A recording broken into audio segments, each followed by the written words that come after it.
Welcome back, everyone, to a GCS interview with our new friend Riccardo Longato from Italy. And Riccardo is the founder and CEO of Clear, and he's got a wonderful team of compliance experts, basically. And so Riccardo's very kindly offered to give us a bit of a snapshot, really, of what's going on in medical cannabis in Italy, the quality and the standards that underpin the cannabis industry, the production of high quality medical cannabis that's legally compliant and of a high quality. And so thank you, Riccardo, for joining us. And maybe you want to give a little bit more detail as to who you are, what you do, and then we can jump into a couple of the interview questions, if that sounds good. And I've probably left quite a few gaps there, Riccardo, in your many skill sets, but no, we cannot say everything at once, so let's keep it like this. So thank you, Chris, for having me here today. It's definitely a real pleasure, to exchange a conversation about the latest industry insight, on quality related and everything that's happening.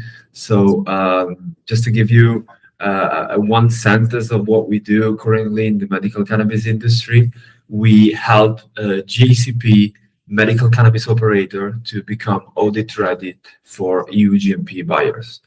Obviously, this covers a variety of scope services, right? That can go from the preliminary assessment to evaluate a company if it's what's the current situation on a documental system.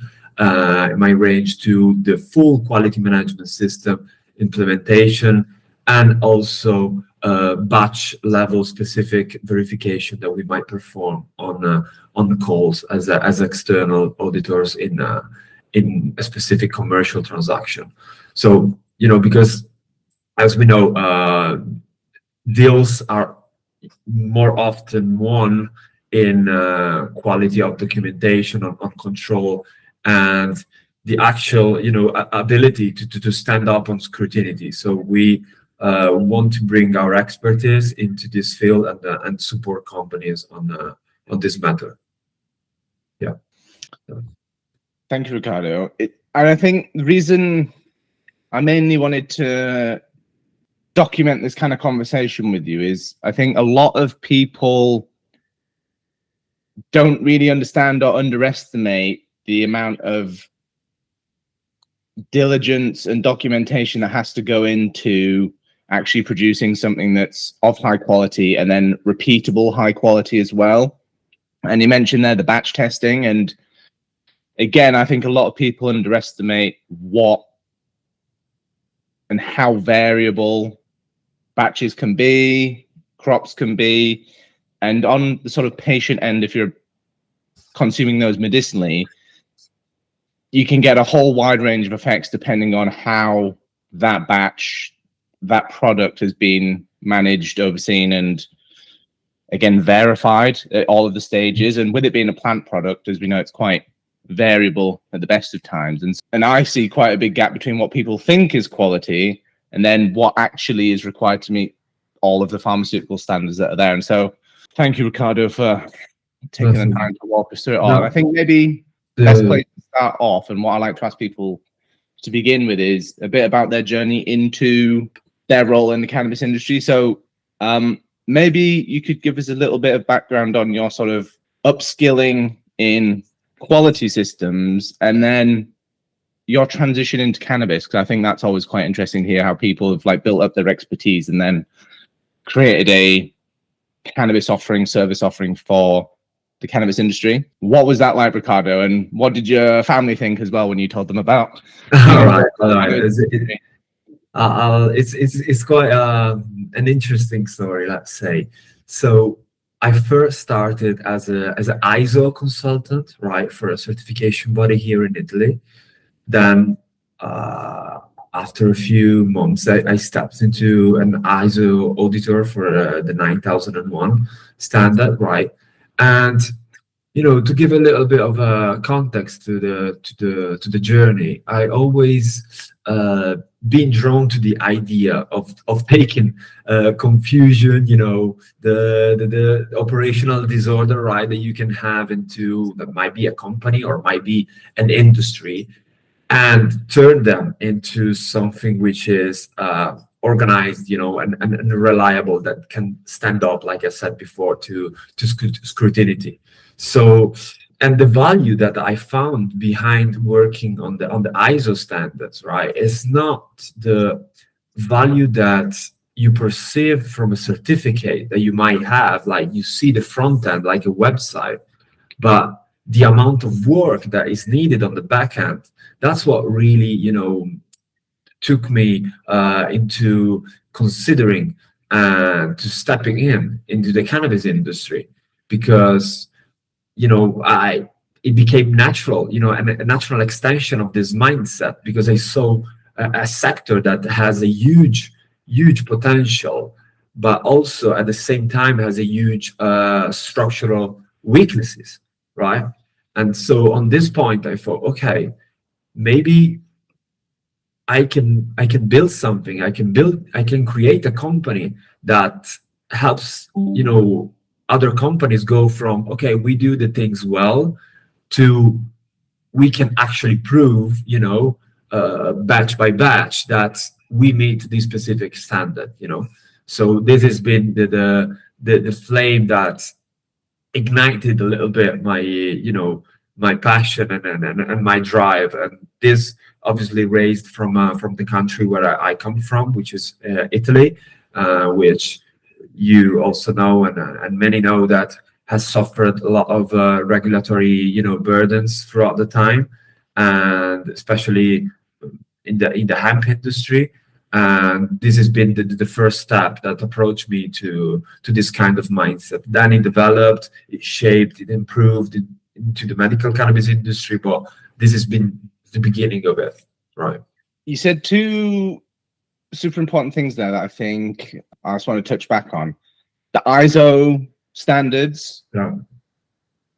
It's only something in the last couple of years that I've really known about, but then also more recently having a read of them myself and looking at how GCS can line up with ISO standards like the 9001. There's so much detail there already that companies can kind of benefit from, that I guess I definitely didn't appreciate how much structure's already there, how much guidance is already there. And if you've got millions of pounds on the line, if you're a big facility, big cannabis organization, it's a perfect sort of set of frameworks to then start building reliability, credibility, and repeatability that people want to see if they're doing business with you in the cannabis industry, which is pretty well renowned for being slightly relaxed on rules and standards and quality systems. And I think maybe moving on to my next question then, based on kind of your experience and what you saw outside of the cannabis industry, I imagine when you looked then at the cannabis industry, you saw a lot of the problems that your skill set could fix. What were those early kind of issues that you were seeing? So I think I could talk all day about problems and things that I do regularly complain about, all the problems and little gaps and maybe inefficiencies in the cannabis industry. But for you particularly, through the quality management lens, what were the key issues that you thought you could resolve? What did bad look like, and what were some of the good cases that you were seeing? And could you maybe paint a bit of a picture of like what bad looks like and what good looks like, and some of the examples that you saw maybe of those? I'll start by saying that two things really, spiked an interest into realizing where the sector need structure, right? So the first one was that the product itself, like you very well know, it is biological and is variable, right? So the processes that you perform behind obtaining that medicine, which is biological and variable, are very, very important. And also the first steps in the supply chain play a massive role, okay, because the biology of the product is kept throughout the chain. So what you do at the beginning, it will eventually and hopefully last till the end, right? And Obviously, there are many applications and many cases, but I'm generalizing the topic. And so, because variability, like you said before, plays a massive role in this, it connects to the patient risk and the commercial risk there, right? So if I'm a patient, I want to be sure that I get always the same product with the same ratios, with the same quality standards, with, you know, everything attached to it is still the same, and it has a reproducibility, right? Is that how you pronounce it? Reproducibility. Okay, so that's been the first one. The second one is that, as we know, the international cannabis trade sits in a very sensitive space, right? Because it involves the medicine rules and the controlled substances rules. So I'm not a lawyer, and definitely a lawyer can explain you this better than me, but it is probably one of the highest level of regulatory risk that you can take for commercial and international trades. So these two were obviously the two things that gave me the hint to say, okay, maybe there is a need to bring structure at a quality management system, right, in the medical cannabis. If we talk about hemp, just to follow along, otherwise it's a different story, but maybe we'll get through that later on in the conversation. And to reply your second question that you asked me about the quality and what you said about the perceived quality and the actual quality, and this big difference, this big gap. So for me, the gap it's very simple. A product can look exceptional and still fail the standard that actually matter in the medical cannabis market, right? So we need to separate pharmaceutical quality from the bag appeal, right? That we might use in a very in a normal conversation. So everything regards, documented control, validated processes, traceable batches, everything around this realm, and the chain of custody and the chain of evidence that guarantee that the product is fit for a patient use and it does not expose the patient to any avoidable risk. So that's, for me, is the gap that maybe you were talking about. Yeah, I mean, I think maybe on the patient side of the conversation, like the recipient, the end user,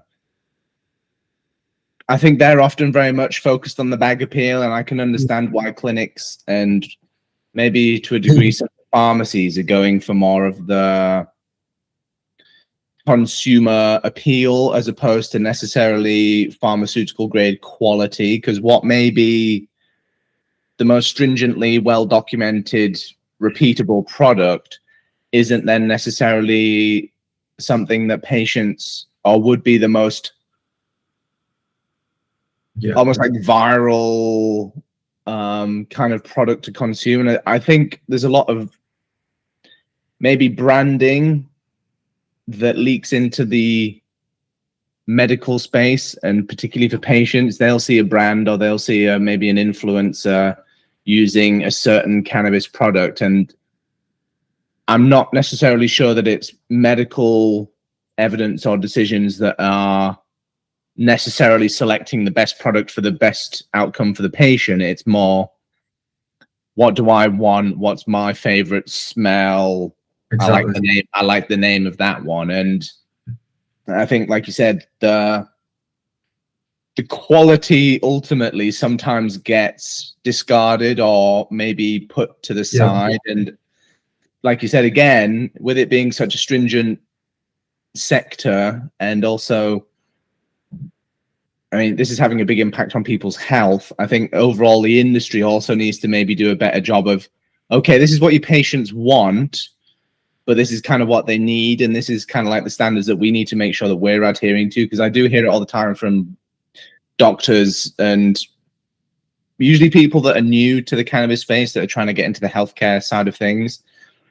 The names of the cannabis genetics that are being given to patients. Yeah.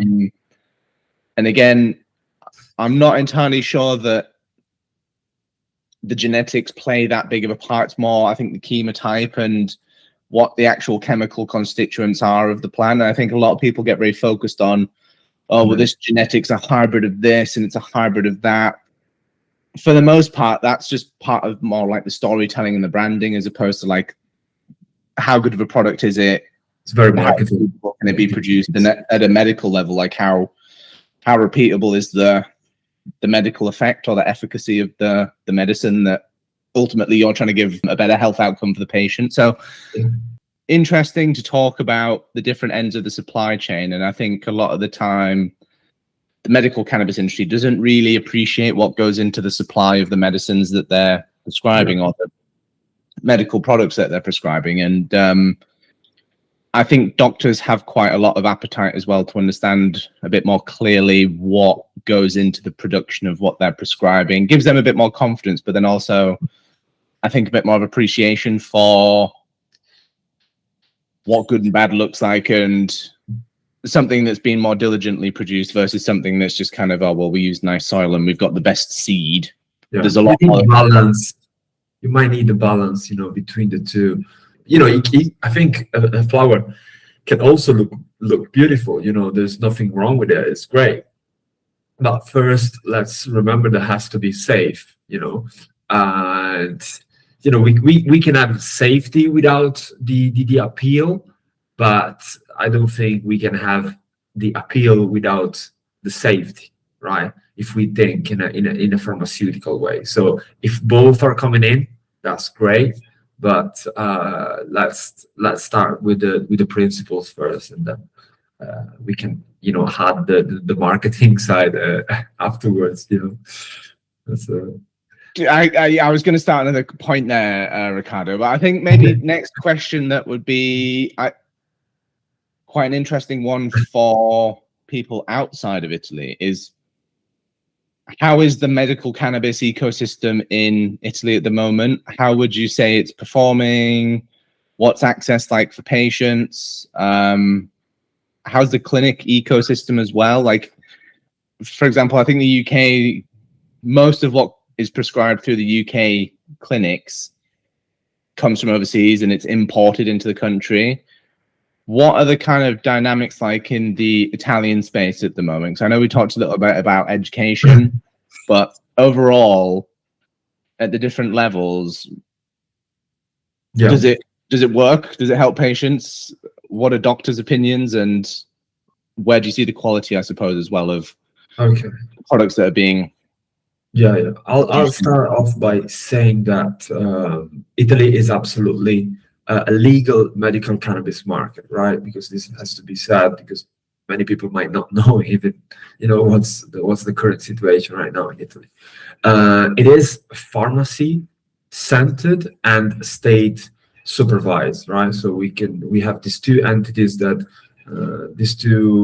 gives us already an overview of what's going on. So there is a lawful medical framework, right? But it is highly controlled by the public health structure, okay, and with the magistral preparation and national oversight, and also the domestic production. It's linked to the military pharmaceutical facility, which is appointed by the government to produce and to satisfy the domestic production. Unfortunately, this production facility does not satisfy the whole domestic supply, so that we are in need of relying from imports, especially the Netherlands have been one of the greatest exporters to Italy. And so, to give a broad overview from all the entities, the doctors are in lack of knowledge and do need education in order to cut off the stigma around it and be able to understand fully what's behind this medicine. the patients need a supply continuity, right? So they need a continuity of their medicine. They need to know, okay, every month, every 2 months, I have my medicine is still the same. I do not have to run around pharmacies to find the one, or around the doctors. And the pharmacy itself obviously need a smooth procedure to understand where it can get its supply, on who it can rely on to have their supply, their stock, how to store it, how to manage it, and everything that's around it. Because sometimes the patient might be asking questions to the pharmacy, and also the pharmacist has to have a little bit of knowledge around it, so it can also advise and all these beautiful things. So this is pretty much the situation. I can say that there might be a law that's legalized medical cannabis, right? But if operationally, it is not fluid, the application of this law between all of the pieces of the chain that are within a country, it doesn't matter if it's legal, because if it's so hard for an entrepreneur to access this market, it feels like it's illegal, because it's so hard and it's so difficult. So that's, I think, is the biggest issue. It's the biggest issue in Italy right now. Yeah. Super interesting. We have the same problems, Riccardo, in the UK, and I guess most countries do, but prescriptions, a lot of patients have prescriptions. They've been legally prescribed cannabis by their clinic, but then the police maybe aren't aware that prescriptions are legal, they exist, and they're a real thing. And so there was a big issue at the start with police arresting patients that had followed the rules. I've seen a few videos about it. Yeah, I mean, if you're a patient that's gone through that, you're thinking, what am I doing here? I followed the rules. You've asked me to do the legal thing, and then I'm still being thrown in jail for the night because the police don't know that the law has changed. And so it's interesting that you mentioned that same kind of breakdown in communication and kind of maybe not much synchronization between the various elements. But I guess that kind of shows you how kind of messy government policy can be sometimes in the law. How is the cost and the pricing for patients, like on the consumer end? Like, how much do they pay? Also, this is a very crucial question, and thank you for asking, because I forgot to say that about the problems that there is. So the supply is regionally managed, right? So you might have in a specific region the national health system to pass you for free, the medicine for specific conditions. Mm-hmm. Right? But if you maybe go 30 kilometers away, you don't get the same access for that same condition, because it's regionally decided. It's not the state that decides. It's not the Italian government on its whole to decide for it. So also on the patient side, it causes difficulty, because you have this unneeded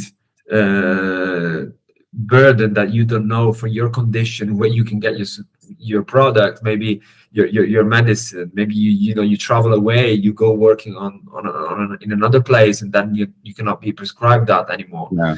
And so this is a very difficult situation. Then there is the private the clinics. There is I think 1 or 2 telemedicine apps or clinics, you can say, which privately, you can get prescribed. I think the first prescription is around, I don't want to say anything wrong, but 150 euros per prescription, and then you have a follow-up with around 50 euros or something like that. So that's pretty much the situation. And if we go and compare it like you did in the UK, right? It's a bit similar to what we do in terms of how easy it is to operate within the system, and we might work in a similar way. You know what I mean? We might have the same problems, but If we compare it like to Germany, you know, that's right now is in everybody's mouth, you know, that's a clear example of how fluid a system can be and how can it help entrepreneurs to operate within a system. So I don't know what's your take on it, but I believe we should take a little bit of example, you know, from that. I mean, I definitely agree. I think they've looked at the problem more holistically, I think, and they've kind of, I think, relaxed and given the individual patients and citizens of Germany a bit more freedom as to how they access cannabis, and kind of, do we have it in a super strict only medical patients that also can only, like, a big part of it in the UK is like affordability, and for the average patient, they can't afford an extra few £100 a month to pay for their medicine, essentially. Because obviously we're used to the NHS where you get your treatments for free, no healthcare fees, but if you move to the medical cannabis space, you're looking at quite high costs in some cases. If you're a low use patient, you don't have massive needs, sure, you can do it on kind of like a budget, but a lot of patients, if you're in serious pain or have a particularly sort of ailing condition, it becomes quite financially unsustainable. And I know there are a couple of patients that have been quite lucky to be able to get their insurance to pay for it, but in the majority of cases, that isn't necessarily the case. And there's still a massive portion of the public that would probably like to be able to just have some home cultivation and use it casually if they want to, as opposed to treating it kind of like heroin, where it can only be done under certain very strict guidelines. And I think Germany's kind of shown that it doesn't need to be as militarily policed and as powerfully governed as the UK's gone for. And yeah, I think it's a good example overall, maybe reliable or efficient model. But I think I guess the Germans are pretty good at mapping things out, and design, I think Germans are really good at. And I think that's quite been reflected in their cannabis policy, because it does factor in those different kind of social nuances. And that's maybe one more question for you, Riccardo. You speak to a lot of European producers and suppliers. Culturally, do you see much difference in the approach of, say, an Italian cannabis producer versus a German cannabis producer versus, say, like a Polish one, for example? Do you see much kind of like variation in the mentality and approach between the different nations in Europe? Some are relaxed, some are intense. So, like, how do you see the variations between the nations? That's a great question.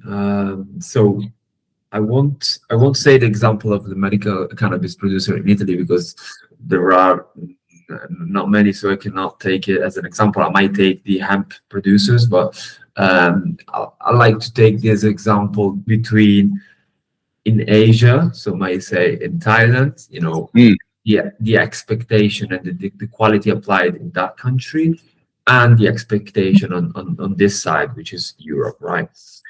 So, and that I think is the biggest gap right now in the industry, because on one side we might have a EU GMP importer, right, which has to withstand high level of scrutiny to maintain their status as a pharmaceutical importer, and only they know the level of compliance that they have to withstand, you know, especially when we talk about the figure of a QP, you know, that has to sign the batch release and make sure that everything is compliant.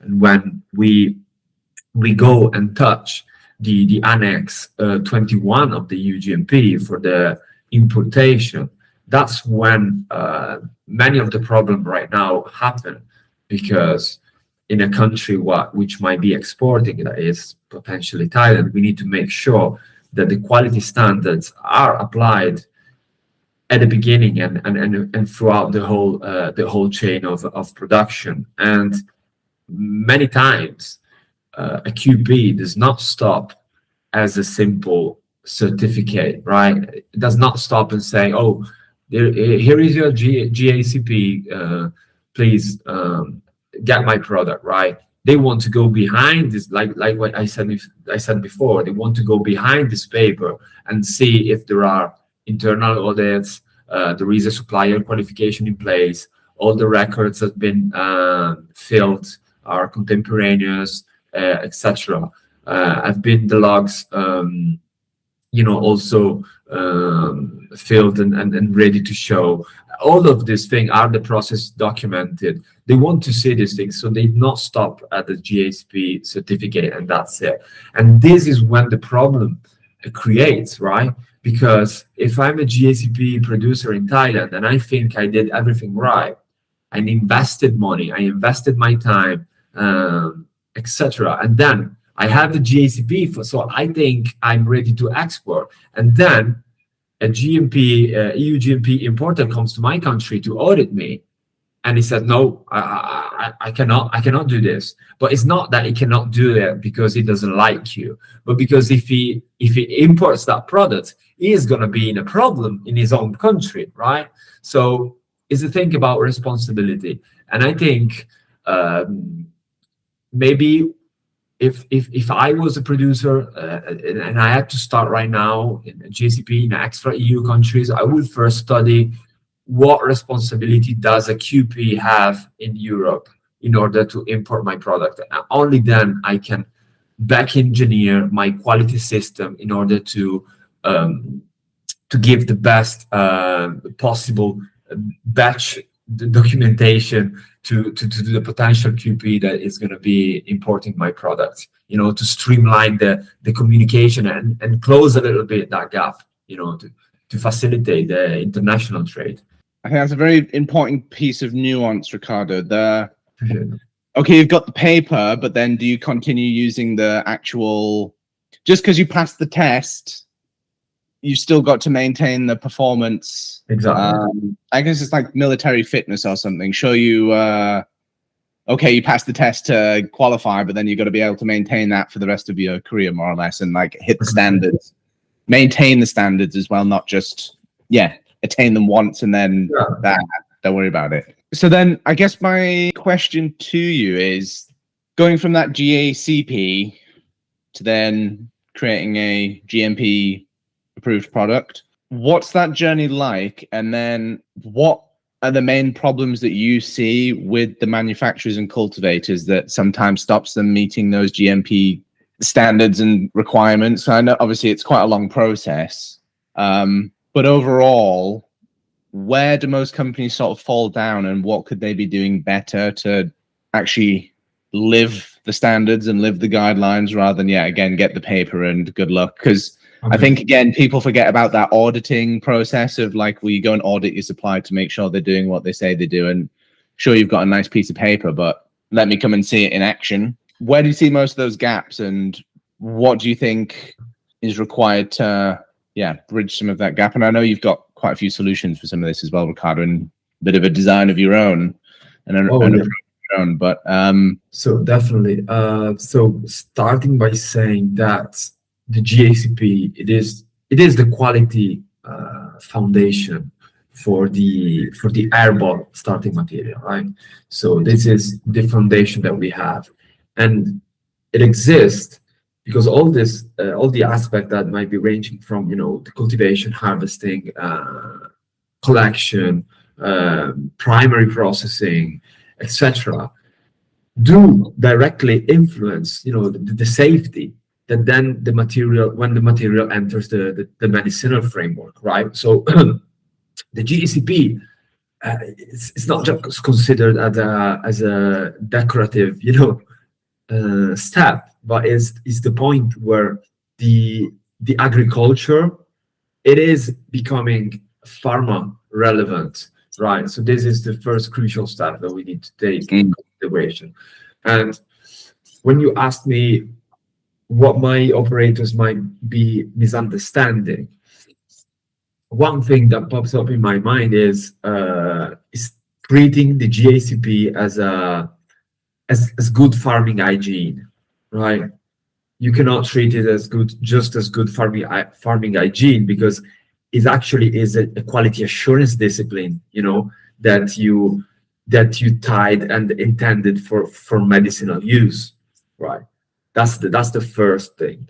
And the second one is, like I just introduced before, is treating it like a passport, right? Like if getting the certificate makes you export ready, and I did my audit and I'll see you next year, right? So coming from that point, what we developed internally is in our company is a private label standard that I know many people when they hear standard, they go like, oh, another one, why another one, why another thing, right?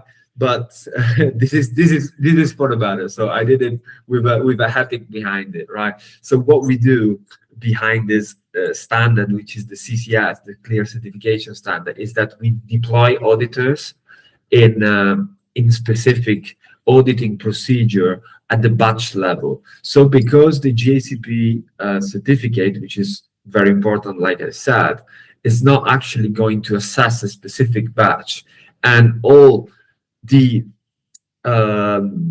chain of custody problems that might appear, in a batch level assessment that I go from, for example, the sampling. Where is the sampling plan? Who sampled the product? The person who sampled the product has a conflict of interest into making sure that this product comes with the best COA possible.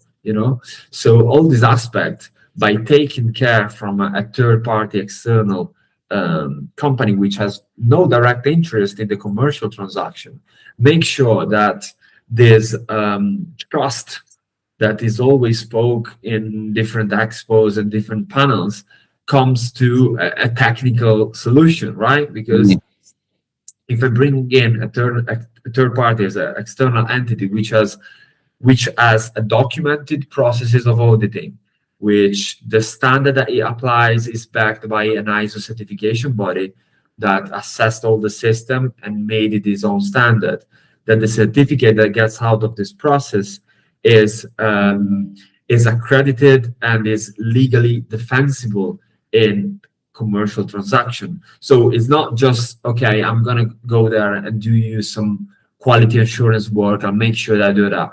There is a whole process that has been studied by us and is ready to be applied. And it actually sits on the specific problem that we just spoke about before. So I hope I gave you the best explanation possible. Thank you. Yeah.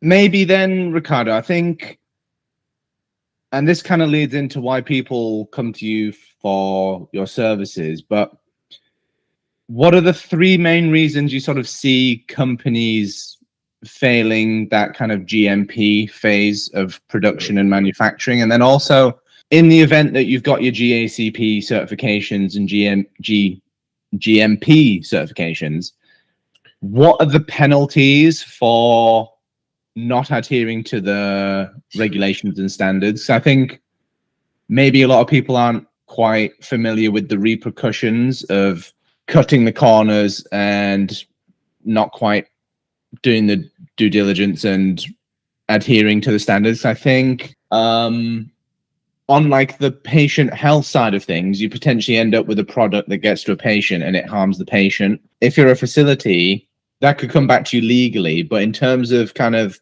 from the certification boards and from the regulators, what are the penalties for not adhering to that? And if they find you cutting corners, or if they find that you're faking documents or missing steps as a business, what are the business implications of that as well? Okay, so replying to the first question is that what's the main problems that I see in GACP facilities, like other than what I just said before, is more practically is the contamination and the cross-contamination control logic behind it, because if the premises and the process flow was never properly designed at the beginning, that can cause a problem with, which you're going to face at the end, and that there is no way back other than fixing the issue at the root cause, right? And the second one might be the documentation failure, because many companies might have SOPs, right? But do they have the discipline to execute that and control the records or the data? And hold really hard to that scrutiny, right? One thing is to have it, one thing is to apply it. And so following to that, the third problem is the pharmaceutical quality culture applied on everybody, right? So from the top down, from the leadership team that should be the first one to apply this quality culture, and string down through the whole company. Are we investigating deviation properly? Are the corrective action, preventive action correctly applied, or are they weak? Is the supplier oversight being managed? And also, is the QA team scientifically trained? This is the aspect that you are very familiar with, right? and so coming down to that, switching a little bit on the legal side that you asked me on the second question, what are the implications of doing something wrong? And again, a lawyer can explain you this better than me, but the first problem might be commercially, you lose a client, right? If I have a client that asks me for 500 kilos every month, and suddenly I do massive mistake, right? And I lose this 3-year contract, might be millions that I'm throwing out of the window because I've not been due diligent enough within my own operational flows. So this is might be the first problem. Then it follows all the legal implication that might be fines or lead to an arrest if something really bad happens. There is a whole downstream of a complication. But the first one commercially is that you lose a client and you lose your face in an industry that is still pretty small, right? So people know each other, people talk to each other, and if you do something wrong to someone, sooner or later you're gonna pay that even with other persons. So always advise, and I apply to myself to be honest. And if you cannot do something, just say you cannot do it and pass on to the next one, because the market is young and it's gonna grow. And so setting up first an ethical position, an ethical behavior first, it is gonna pay you in the end. So might be a great advice to say. No, thank you, Riccardo. I think when things impact the founders financially and reputationally, that's when they maybe take more care. It's not, that's just a policy, or that's just a piece of paper, or like a nice thing to have. That's just an SOP. But ultimately, as you say, small industry. And I think everyone sort of has one connection in common. So things quickly trickle out and they go, those guys failed our audit. We don't really do business with them anymore. And it's, can have a massive financial impact. In that same, I guess, realm of conversation, how common are those kind of rejected shipments and non-compliant suppliers? I see and hear quite a few COAs don't match the batch and different things like that. But documentation issues, how often do you see those within companies, and what's the frequency of good quality companies that are reliable to maybe not cowboys? I think that's a bit of a harsh term, but like people who are pretty lax and play it fast and loose. And I understand entrepreneurs want to make money and they want to be efficient, they don't want to overspend, but also like how often do you see a kind of breakdown in that relationship with regards to quality and I would avoid making up a number, because I think there is no clear, public EU data sets that capture this medical cannabis deficiencies in international trade.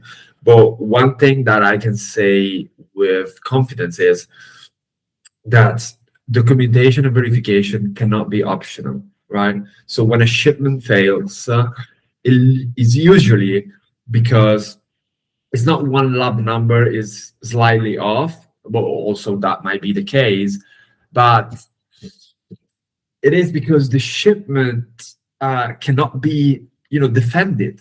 end to end. And so the chain of custody, I always speak about the chain of custody.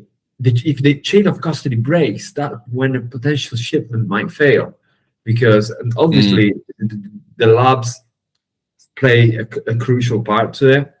But in the end, you have to be defensible on all aspects. And then that's a thing that I always said, like we said before, it is the highest regulatory industry in commercial trades. I like to picture it like that. So you have to be defensible in all the positions, right? You cannot have anything hidden, because potentially sooner or later somebody will find out. If you want to play your games, there's nothing wrong with it. But on the pharmaceutical side, that's my best advice to somebody who wants to play a long-term position in the industry. Be defensible in each way, in every way. And maybe one thing I'd add is, like, we've talked a bit about like the protection and the safety and the kind of like defense side of things in terms of like protecting your company, but also it gives you a massive like commercial advantage. If you've got all of that ready, you stand out, you've got all of your ducks in a row, and it's just easy for people to do business with you. Then it makes your life as a business owner so much easier. Investors are happy, board's happy, clients are happy, and everyone's more profitable and efficient that way too. But it's often, I think you see a lot, and I don't know if you find this, but a lot of people, I think, find it as more of like a burden, and they see it as like a barrier. But if you can do it properly, it just makes everyone's life way easier. And I think, yeah, that chain of custody from a patient perspective and a clinician perspective as well, they don't really get to see any of that, and maybe don't always appreciate. You better make sure it's coming from a good source, what you're prescribing, because it then also potentially affects the doctor's credibility, the clinic's credibility, and everyone else in the supply chain too. A great point, Riccardo. So a couple of final points and questions then.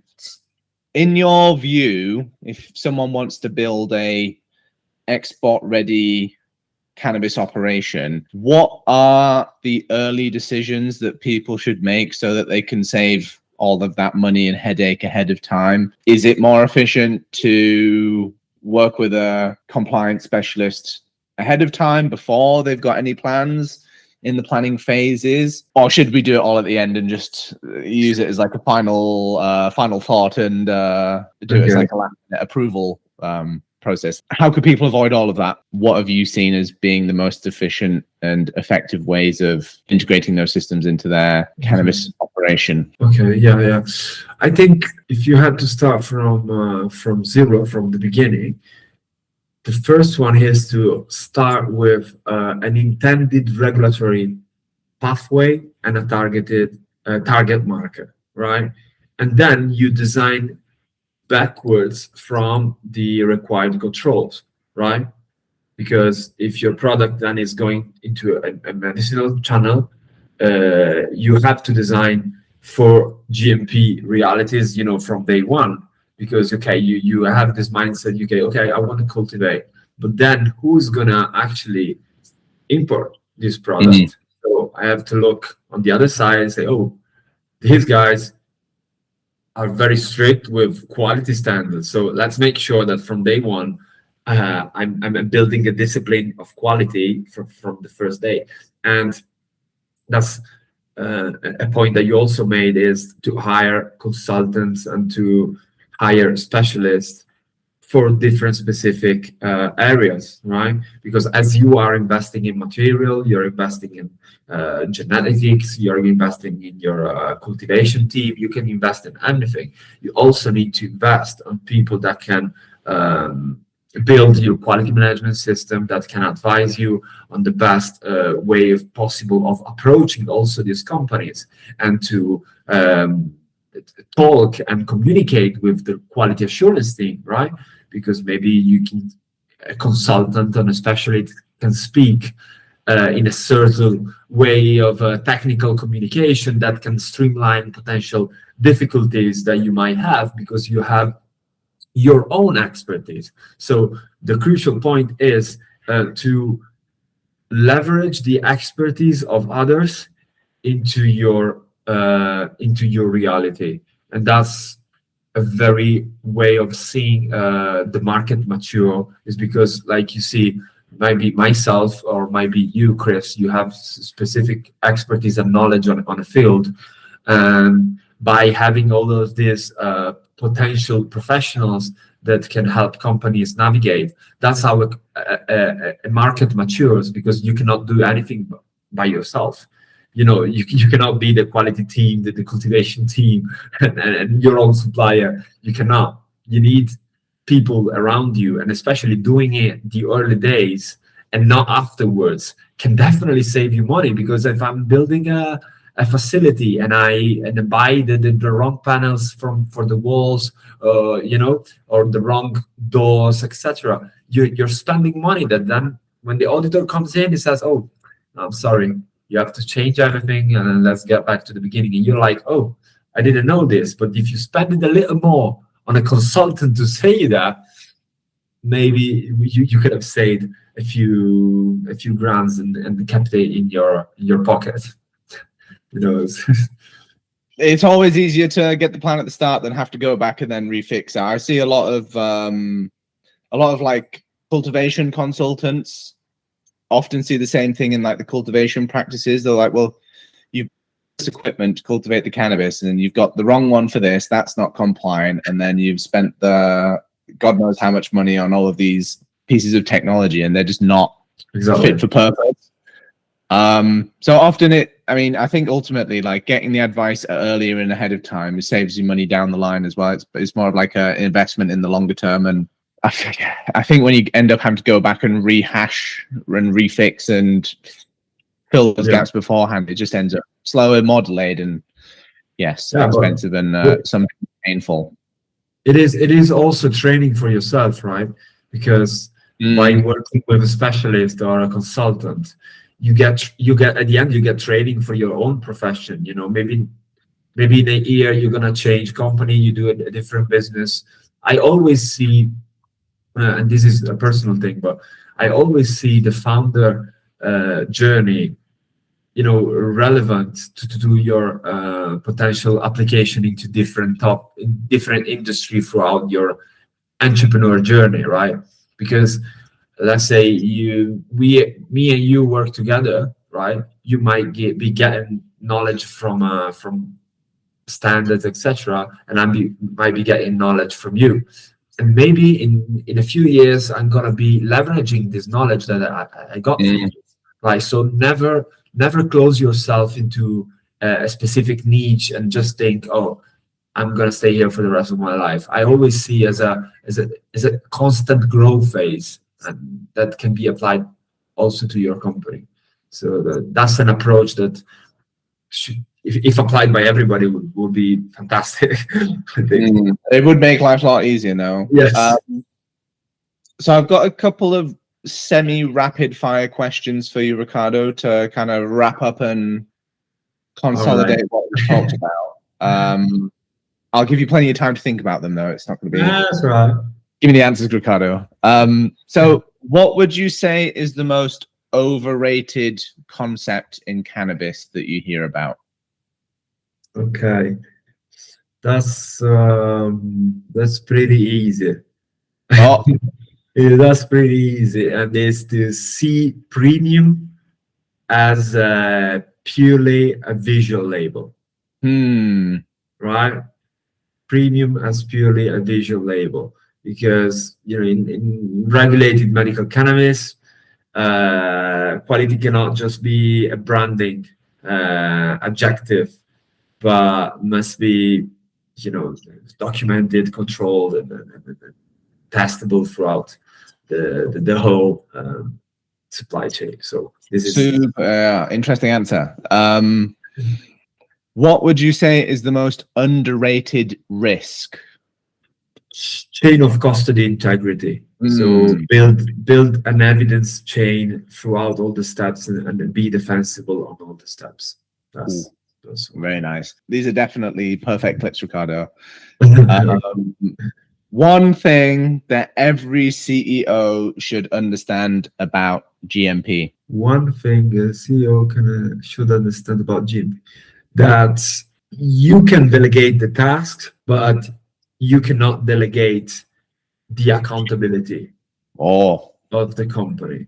And if I'm not wrong, in the EU GMP Chapter 1, this is actually stated, right, that the leadership team has to own the accountability of all the departments and the quality discipline application, right? So, boom, strong answer. Great quote.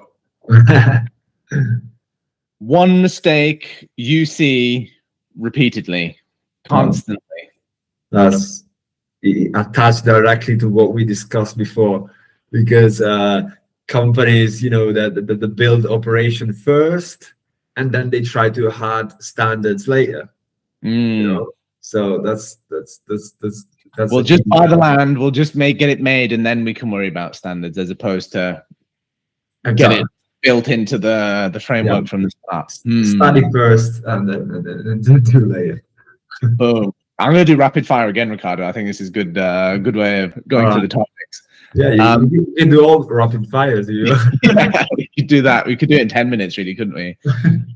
Final one. If there's one thing operators should fix tomorrow within their company, what do you think that is? Okay. I think is a wrap up of the rapid fire that we just had. So you have to fix the evidence chain, the chain of custody chain, fix it. You fix the documentation discipline, so everything related to batch traceability, the supplier accountability of your own company, and have a defensible release logic for each batch, right? And I think this is the fastest way to move from, okay, we think we are compliant, to we can actually prove we are compliant. Yeah. Because at the end of the day, it's all about proving what you say, especially in the pharmaceutical market. If it's documented, it's real. Otherwise, it's non-existent. So that's pretty much it. Fantastic, Riccardo. Thank you. That is it for all my questions. And, now it's my turn, right? Yeah. Oh, go easy on me. Do you have any final thoughts, conclusions, points that you'd like to add at the end as a bit of final thought from having answered so many questions from me in the last hour? Are there any things that you'd like to say at the end, or final notes, ideas, things like that I've maybe missed in my questioning of you, Riccardo?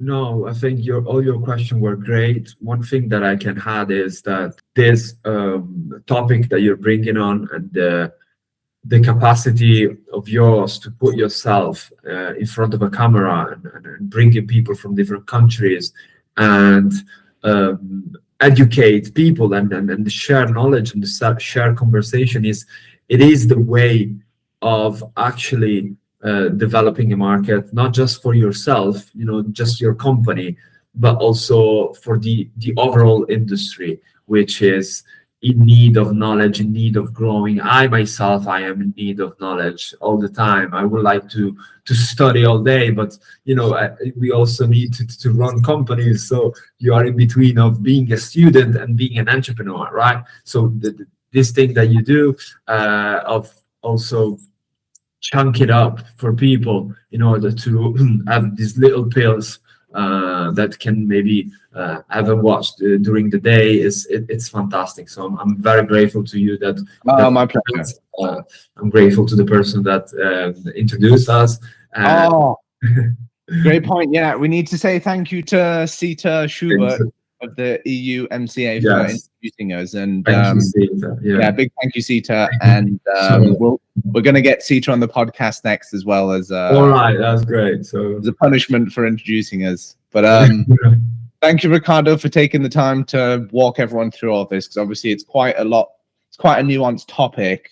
Everyone throws around GMP and GACP kind of casually, but then I think a lot of people don't really appreciate everything that goes into it. So big thank you to you for taking the time to just explain all this to people. And then also For anyone that does want to get in touch with Riccardo, who has requests or is in the process of designing or refining their cannabis operation, Riccardo will now be in the lab with us, and you can contact him anytime. Either reach out to me and we can put you in touch, or Riccardo himself. Yeah, a big thank you, Riccardo. Super to be connected. Yeah, excited to meet up at a cannabis event in the near future. But yeah, thank you, my friend. I hope you're having a beautiful day, and thank you everyone for listening to our little interview here. So thanks, guys. I'll put everyone's details in the bottom of the video. We'll be making a bunch of clips so everyone can get in touch with each other and find all the help they need. So, legend. Thank you, Riccardo. Awesome. Yeah, I guess that's it. We'll see you soon. See you soon. Thanks, guys. All right.